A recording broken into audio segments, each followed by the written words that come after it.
بسم اللہ الرحمن الرحیم۔ السلام علیکم۔ آپ دیکھ رہے ہیں diplomatic and current affairs with doctor Munawar Hussain. ہم سب کو معلوم ہے کہ آئی ایم ایف نے 15.6 بلین ڈالرز یوکرین کے لیے منظور کر دیے اور پاکستان کو ایک ٹرک کی بتی کے پیچھے لگا دیا گیا ہے۔ کبھی کہتے ہیں سعودی عرب چلے جائیں، کبھی کہتے ہیں یو اے ای چلے جائیں، کبھی کہتے ہیں قطر چلے جائیں۔ حالانکہ آئی ایم ایف انہیں قرضہ دیتی ہے جہاں پہ رسک کا فیکٹر جو ہے وہ کم ہو۔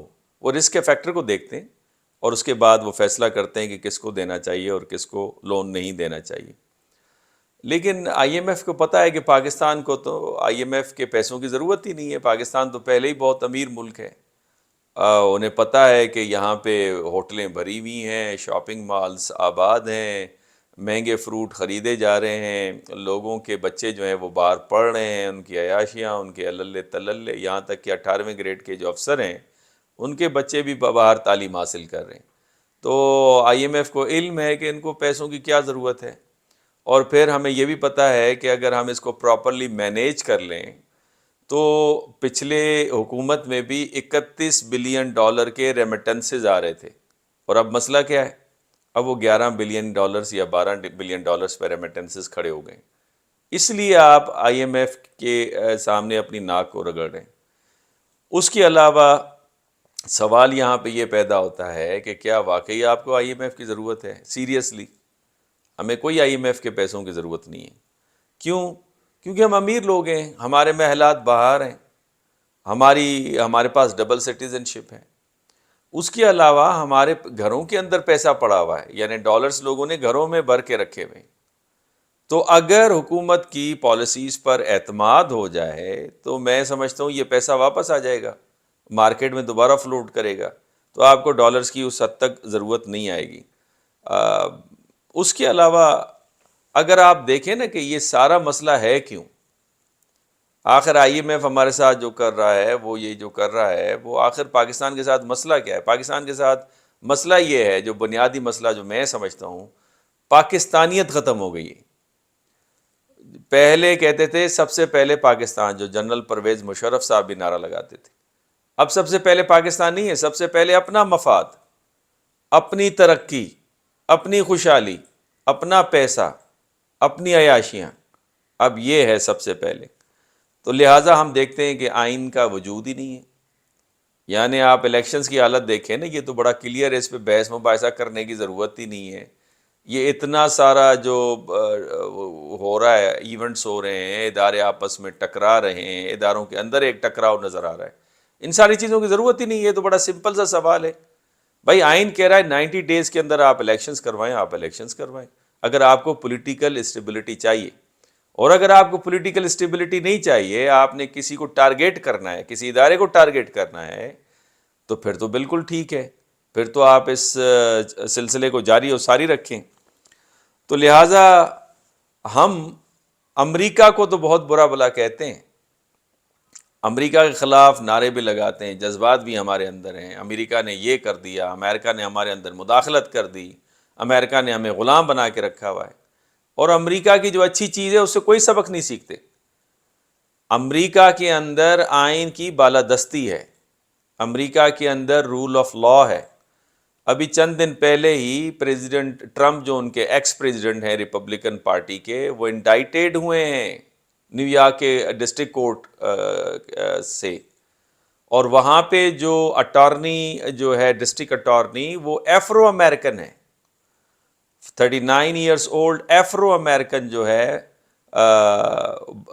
ایلون براک، اس نے انڈائٹ کیا ہے پریزیڈنٹ ٹرمپ کو۔ کس بات کے اوپر؟ جو انہوں نے ہش منی دی تھی ایک پون اسٹار کو خاموش رہنے کے لیے 2016 کے الیکشنز کے دوران، اور انویسٹیگیشن چلی گئی سال، ان کے پرسنل اکاؤنٹس کو چیک کیا گیا، ان کی پرسنل ڈیلنگز کو چیک کیا گیا، ان کی بزنس اکاؤنٹس کو چیک کیا گیا، اور اس کے بعد وہ ایویڈنسز ملے اور ان کو وہاں پہ انڈائٹ کیا گیا ہے۔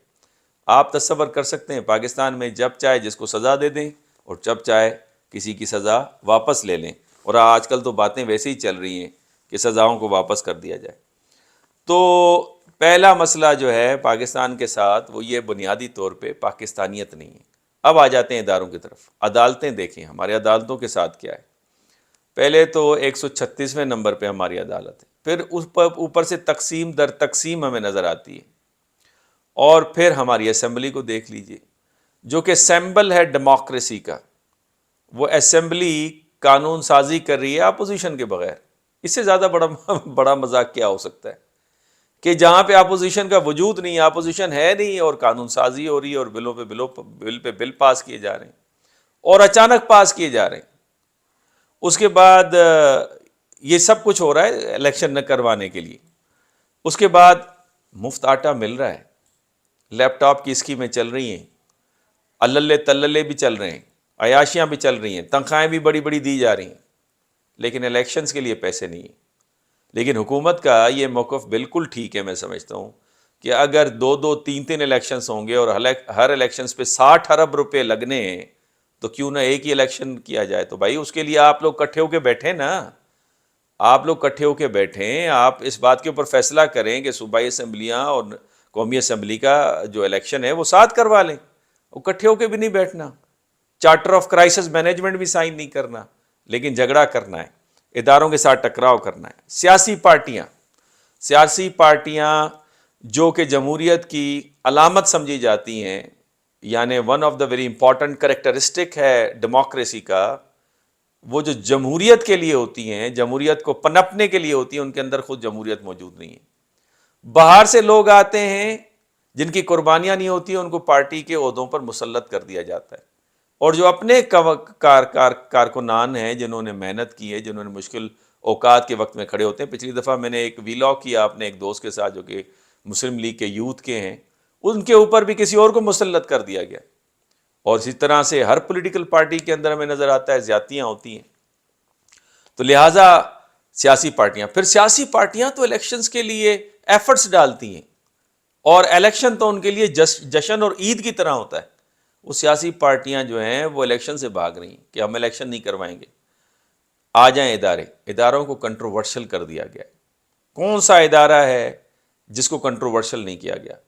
اور خود حکومت اور عوام ماشاءاللہ ان اداروں کی دھجیاں اڑا رہے ہیں، ان کی عزت کی دھجیاں اڑا رہے ہیں، بغیر سوچے سمجھے کہ ان کے نتائج کیا نکلیں گے.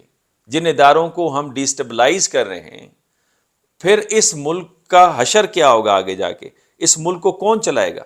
پھر ان اداروں کے اندر دیکھیں رشوت کا عروج. چھوٹے چھوٹے ادارے آپ دیکھ لیں نا، اگر آپ یہ فرد بے بنوانے جائیں پٹواری کے پاس تو 50-60 ہزار تو وہ آپ سے لے لے گا. یعنی رشوت اس طرح ہے جیسے ان کا حق ہے.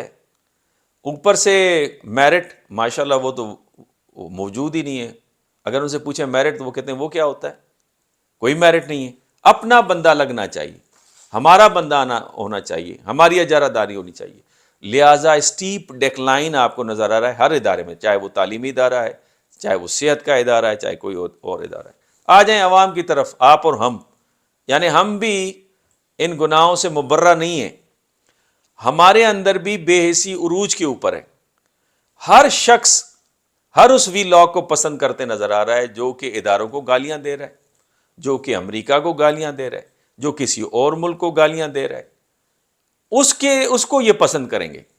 یعنی جہاں پہ گالیاں اور خرافات آپ کو نظر آئیں گی اسی کو آپ پسند کریں گے. آپ وی لاگس اٹھا کے دیکھ لینا کس کو ہم پسند کرتے ہیں. ہر اس سیاست دان کو بھی ہم پسند کرتے ہیں. ماشاءاللہ سیاست کے اندر جتنی اخلاقیات اس وقت ہمارے پاس ہے، اس سے پہلے تو کبھی ایسی اخلاقیات نہیں تھی. یعنی اب مقابلہ ہو رہا ہے کہ کون سب سے زیادہ سیریس قسم کی گالیاں دے رہا ہے. جو ابھی اسمبلی کے اندر جو ہم نے تقاریر سنی، ایمانداری کا عالم یہ ہے ہمارا عام آدمی کا. حکومت کو چھوڑیے، لیڈروں کو چھوڑیے، ہماری یہ حالت ہے. گھر بنائیں گے تو پرنالا باہر ہوگا چھت کا، بارش کا پانی آئے تو وہ باہر گرے. اپنا گھر صاف ہونا چاہیے، لیکن باہر سے جو بھی گزرے وہاں پہ کیچڑ ہونی چاہیے، اس کے کپڑے بلے خراب ہو جائیں، نجس ہو جائیں، کوئی مسئلہ نہیں ہے. تو بنیادی طور پہ جیسی عوام ہوگی ویسے ہی لیڈر ہوں گے. اور یہ وہ عوام ہے جو کہ پیسے لے کر ووٹ دیتی ہے. تو جیسی عوام ویسے حکمران. عوام بھی تیار نہیں ہے اپنی قسمت کو تبدیل کرنے کے لیے، لہٰذا حکمران بھی کہتے ہیں جب وہ خود تیار نہیں ہے تو ہم ان کی قسمت کو کیوں تبدیل کریں، ان کو وہ سروسز ہم رینڈر کیوں کریں جو کہ قانون کہتا ہے، جو کہ آئین کہتا ہے. تو بنیادی طور پہ یہ ہمارا بھی قصور ہے. آج کے لیے اتنا ہی کافی، چونکہ ولاگ کا ٹائم بڑھتا جا رہا ہے. اگلی بات میں اگلے ولاگ کے اندر کروں گا.